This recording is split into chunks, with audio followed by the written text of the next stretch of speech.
Hey everyone, this mini lecture covers the zero factor property. Before we get into the zero factor property, we'll go over exactly what a quadratic equation in one variable is. So a quadratic equation in one variable is an equation that can be written in the form of ax squared plus bx plus c equals 0. For us, we state that a, b, and c are all real numbers. And we always state that a cannot be 0, right? Because if the a was 0, then 0 times x squared would make 0. We wouldn't have a squared term anymore, and then it would not be a quadratic equation.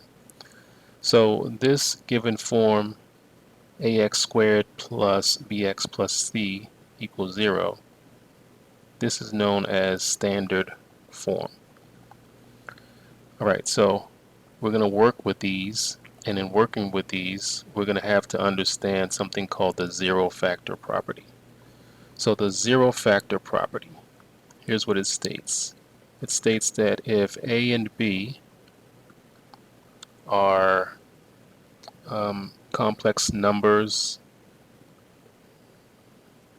and some definitions will just say if A and B are polynomials, but we'll say if they're complex numbers where A times B equals 0, then we can state that A is equal to 0 or B is equal to 0.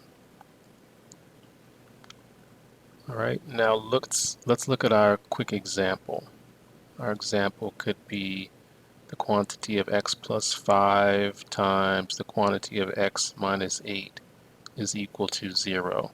So these two polynomials are being multiplied together. So that definition just above said that if A and B are multiplied and equal to 0, which they are, this is like our A, and that's like our B. And it stated that if A and B are equal to 0, then we can write A is equal to 0 or B is equal to 0. So we'll do just that. We'll write x plus 5 is equal to 0 or x minus 8 is equal to 0. So in that step right there, we've just applied the zero factor property. The next step is to just solve these resulting equations. So we subtract 5, and we have x is equal to negative 5. On this side, we add 8, and then we have x is equal to 8. So there's our solution, x equals negative 5 or x is equal to 8. And we've applied that zero factor property, and then we came up with some solutions. All right, we can try another example a little bit more in depth. Let's say they give us an actual quadratic equation to solve. So they'll say solve 6x squared plus 7x equals 3. Well, before we even get to the zero factor property, which this mini lecture is on, we recognize that this is a quadratic equation, right? We see the x squared term that gives us the understanding that it's quadratic because that's the largest exponent in the equation.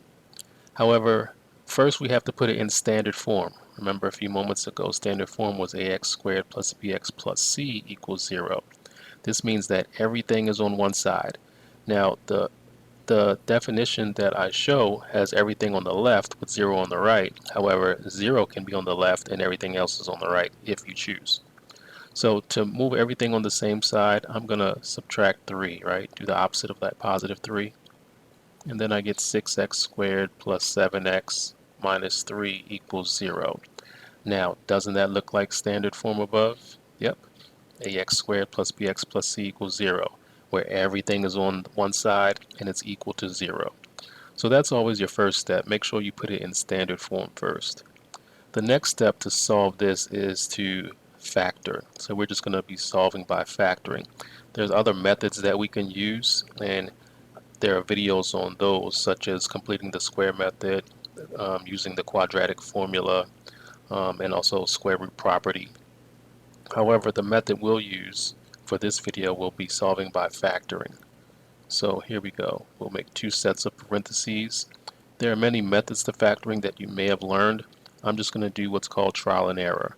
To make that 6x squared, we could have put a 6 here, a 6x here, and an x here in the second set of parentheses, but I'm going to try 3x and 2x first.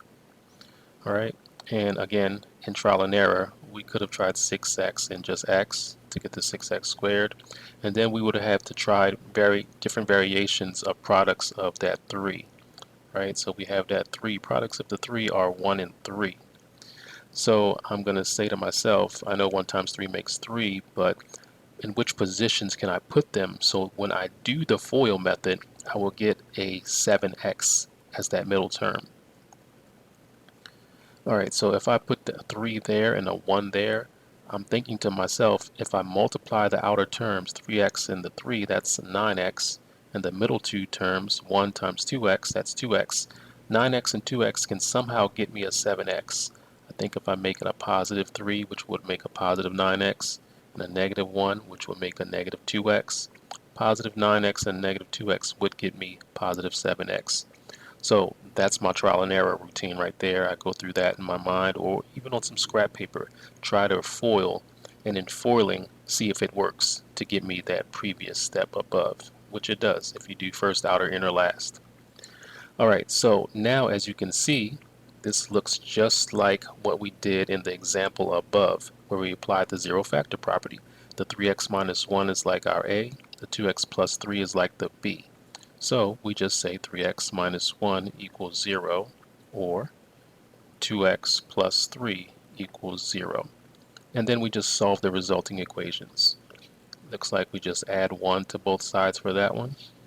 So we get 3x equals 1, divide both sides by 3, x equals 1/3. On the right side, we subtract 3 from both sides. We have 2x equals negative 3. Divide both sides by 2, x is equal to negative 3/2. Don't forget our or, and then just box it in.